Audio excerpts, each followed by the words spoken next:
Strokes. Introduction. The only cause of a stroke is clogged blood vessels in the neck. Select true or false. Correct.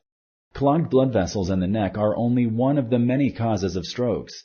Strokes can also occur in patients who have heart problems or problems in the small vessels of the brain.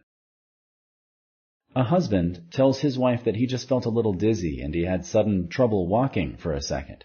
After that, all was normal. Should she encourage her husband to call the doctor? Select yes or no. Correct. This may be a TIA. Though its effects are temporary and it does not usually cause brain damage, the husband should inform his doctor so tests can be conducted. Only young smokers can reduce the risk of stroke by quitting smoking. Select true or false. Correct.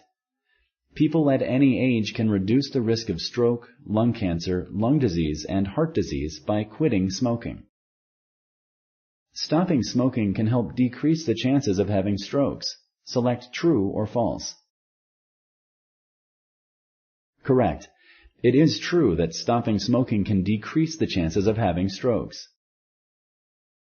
Thank you for using Explain.